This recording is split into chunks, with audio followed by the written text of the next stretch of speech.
ऐसा लग रहा है कि दिल्ली सरकार आजकल होश में तभी आती है जब कोई घटना घट जाती, चाहे हम ओल्ड राजेंद्र नगर की घटना की बात कर लें, चाहे दिल्ली शेल्टर होम के इस केस की बात कर लें। क्यों हम ऐसा कह रहे हैं, पहले आपको बता देते हैं कि क्या हुआ है इस मौत के शेल्टर होम में। चलिए, दिल्ली में बच्चों की मौत से हड़कंप मच गया है। देखिए, 20 दिनों के अंदर, सिर्फ 20 दिनों में महज 14 लोगों की मौत हो गई है। मृतकों में 8 महिलाएं हैं, 5 पुरुष है, 1 बच्चा है। और यह आंकड़ा साल भर का अगर आप देखें, फरवरी 2024 से लेकर अब तक 27 मौतें इसी शेल्टर होम में हुई हैं। आशा किरण शेल्टर होम का यह पूरा मामला है जहां मौतों का आंकड़ा बढ़ता दिखाई दे रहा है। यहां पर मानसिक रूप से दिव्यांग बच्चे बड़े रहते हैं और बच्चों की मौत के बाद सियासत भी जमकर हो रही। जवाब देना तो दूर की बात है, राजनीति जरूर यहां पर हो रही है। बीजेपी और कांग्रेस ने आम आदमी पार्टी को जमकर घेरा है, सवाल खड़े किए हैं। बीजेपी और कांग्रेस ने विरोध प्रदर्शन भी किया, प्रश्न पूछे कि आखिर व्यवस्थाओं के नाम पर हर बार खस्ता हाल क्यों रहता है आम आदमी पार्टी सरकार में। सब कुछ, हर इंतजाम, दिल्ली सरकार से इस्तीफे की भी मांग की गई क्योंकि जाने गई 14 जाने गई हैं और 27 मौतें फरवरी से लेकर अब तक हुई हैं। मेरी सहयोगी सुजाता ने जानने की कोशिश की कि आखिर यहाँ पर चल क्या रहा है। 14 लोगों की मौत हो जाती है और उसके बाद डायरेक्टर जब मौके पर पहुंचते इतने दिन बाद, जब उनसे सवाल पूछा जाता है तो उनसे कोई जवाब देते नहीं बनता। कार रोककर पूछने की कोशिश हुई, प्रदर्शन शुरू हो गया, लेकिन वो मूक बने रहे। सुनिए। धरने पर बैठे हुए हैं, गाड़ी को रोक लिया है प्रदर्शन करते हुए लोगों ने। देखिए, हटाया जा रहा है गाड़ी के आगे, गाड़ी को आगे बढ़ने नहीं दिया जा रहा था और हटाया जा रहा है। लोग मांग कर रहे हैं कि आखिर जवाब जो है वो देना चाहिए। गाड़ी को रोक लिया था इसलिए हटाया जा रहा है। यहाँ पर तस्वीरें हम आपको दिखा रहे हैं, लेकिन गाड़ी का विंडो नहीं नीचे उतरा है। कोई जवाब जो है अभी तक हमें नहीं मिला है। जांच हो रही है तो किस एंगल से हो रही है, मजिस्ट्रेट जांच ही हो रही है, क्या जांच के लिए ही अंदर गए थे, कोई बताने को तैयार यहाँ पर नहीं है। तो आपने देखा कि कोई जवाब नहीं दे रहा है और प्रदर्शन चल रहे हैं। लेकिन शेल्टर होम की हकीकत क्या है, सच्चाई क्या है? क्षमता देखिए 250 लोगों के लिए, दिव्यांग जनों के लिए, लेकिन यहाँ पर कितने हैं? अभी 980 मरीज रह रहे हैं, वर्कर 450 रह रहे हैं। आप सोचिए, जितनी जगह है उससे ज्यादा लोग हैं और व्यवस्था भी खस्ता हाल है, यानी कोई तैयारी यहाँ नहीं रखी गई है। दिल्ली के आशा किरण शेल्टर होम के डायरेक्टर ने भी मौके पर पहुंचकर जांच पड़ताल की। अभी हमने आपको दिखाया कि सुजाता उनसे पूछ रही थी। हमारे एक और टीम के सहयोगी ने उनसे बात करने की कोशिश की, समझने की कोशिश की साहिल ने कि आखिर इतनी अव्यवस्था के माहौल में इतने लोग रह रहे थे और आंखें खुली क्यों नहीं, पहले घटना से पहले क्यों नहीं आंखें खुली? तो जवाब नहीं था। सुनिए। अंदर डायरेक्टर मौजूद हैं। मैम, जो 14 बच्चे मरे हैं उनकी जिम्मेदार कौन होंगे मैम?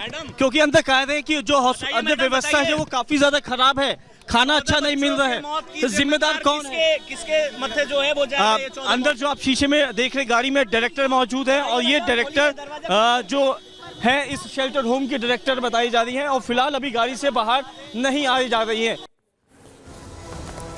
अब सवाल यह है कि आखिर किस तरह की अव्यवस्था थी वहां पर जो मौत पर मौतें होती गईं और दिल्ली सरकार की नींद नहीं खुली।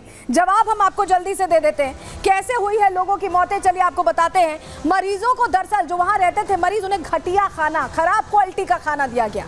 पीने के लिए साफ पानी जो सबसे ज्यादा जरूरी है वो भी मुहैया नहीं कराया गया। और इलाज के नाम पर, दिव्यांग थे, इलाज के नाम पर सिर्फ और सिर्फ खाना पूर्ति हुई, कोई सही व्यवस्था नहीं की गई। दिल्ली सरकार की रिपोर्ट में यह दावा किया गया है कि मरीजों की दस्त और बेहोशी से मौत हुई है, ये कहा गया है। और बुखार और उल्टी की भी उन्हें शिकायत थी, यानी खाना को खराब खाना, पीने को खराब पानी। और निष्कर्ष ये कि जानें इतनी सस्ती हो गई हैं कि 14 मौतें हो जाती हैं और उसके बाद होश आता है।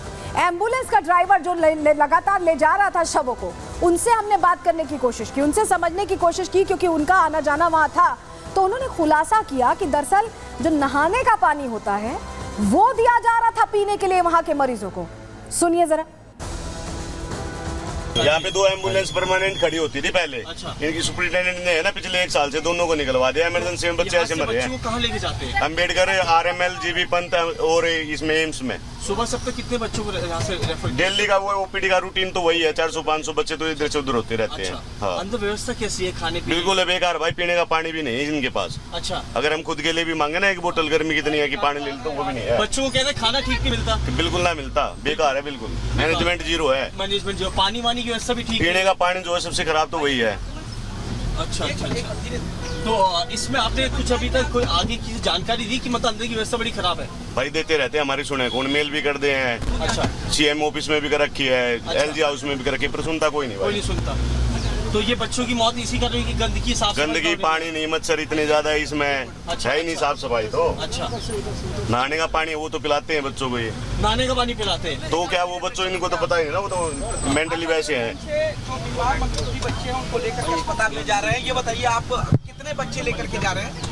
कभी 8 भी ले जाते हैं, कभी 10 भी लेके जाते हैं। सुबह से लगभग कितने बच्चे जा चुके सुबह से ये लगा लो कम से कम 40-50 तो ज्यादा ही होंगे। जा चुके हैं। अंदर की स्थिति क्या है, बच्चों को क्या बीमारी हो रही है? भाई वो तो यही बताएंगे डॉक्टर। अच्छा, अंदर क्या स्थिति, खाने पीने की व्यवस्था? बेकार है बिल्कुल भाई। तो आपने सुना, गंदगी में रहते थे बच्चे, मच्छर थे, नहाने का पानी पीने को दिया जाता था, तमाम चीजें थी, लेकिन शेल्टर होम में मौतों का जिम्मेदार कौन है? आम आदमी पार्टी की सरकार में जो हलचल चल रही है उसका आफ्टर इफेक्ट ये है। क्यों मैं ऐसा कह रहे हैं, आपके सामने जानकारी जरा विस्तार से रखते हैं। शेल्टर होम की निगरानी वाले जो प्रमुख का पद है वो खाली है। समाज कल्याण विभाग के अंतर्गत शेल्टर होम ये आता है।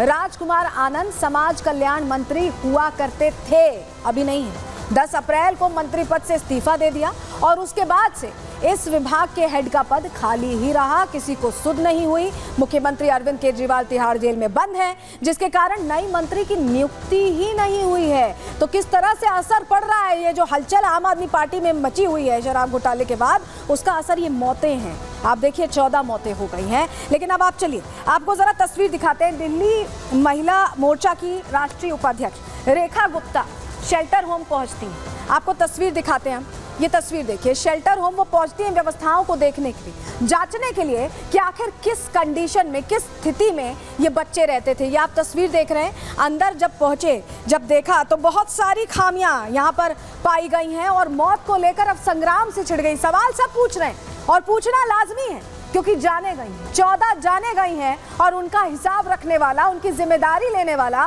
कोई नहीं दिखाई दे रहा आम आदमी पार्टी सरकार की तरफ से, जबकि जिम्मा उन्हीं का था, शेल्टर होम उन्हीं के अंडर था। रेखा गुप्ता जो उपाध्यक्ष है बीजेपी महिला मोर्चा की, उन्होंने वहां निरीक्षण करने के बाद क्या कहा है, सुनिए।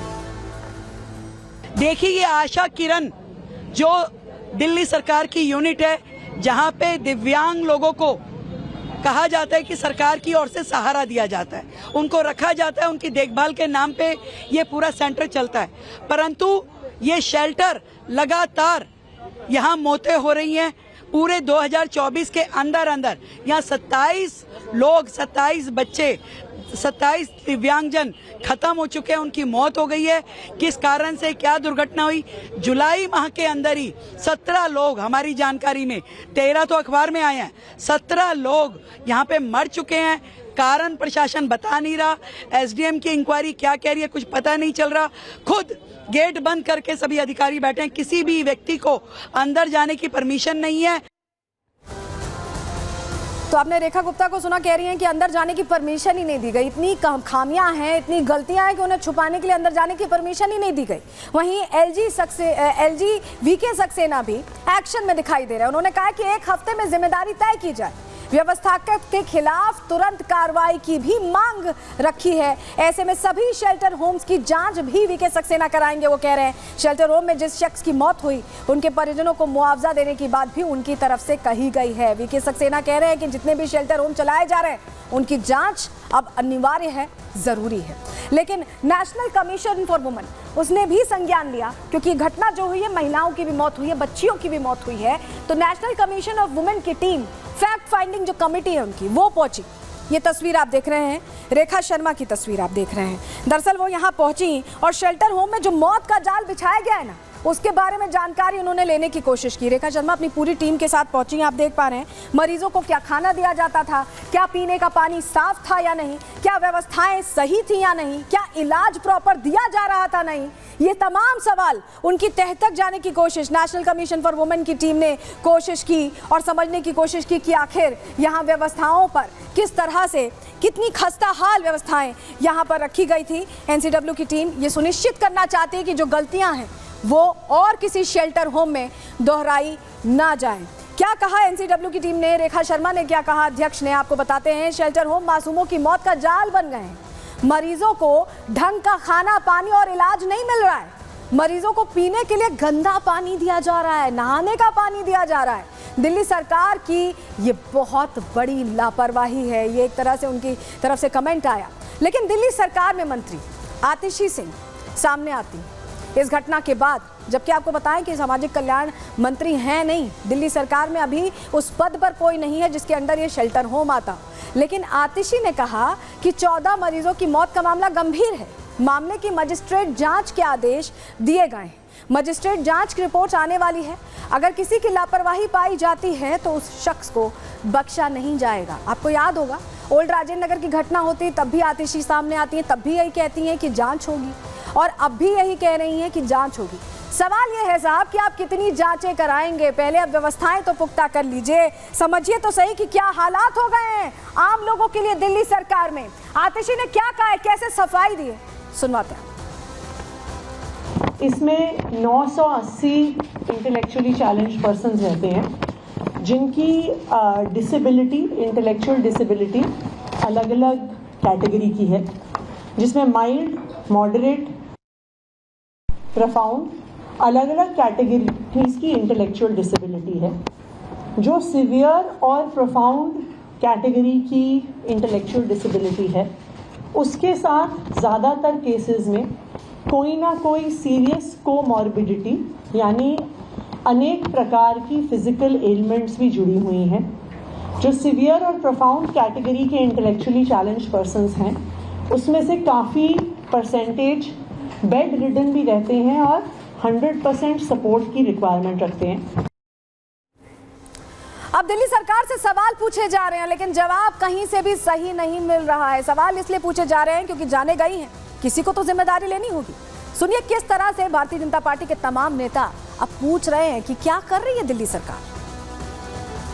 मौत के बेसमेंट के बाद अब दिल्ली सरकार मौत के शेल्टर होम चला रही है। कवर अप किया जा रहा है, किसी ना किसी प्रकार से इस मामले को दबाया जा रहा है। इसमें महिला आयोग, इसमें ह्यूमन राइट्स आयोग इसमें इंटरवीन तो करे ही, परंतु ये आपराधिक लापरवाही और तो दिल्ली सरकार को इंतजाम तो पुख्ता करने होंगे, आंखें खोलनी होंगी क्योंकि बार बार चेतावनी जनता भी दे रही है, नेता भी दे रहे हैं।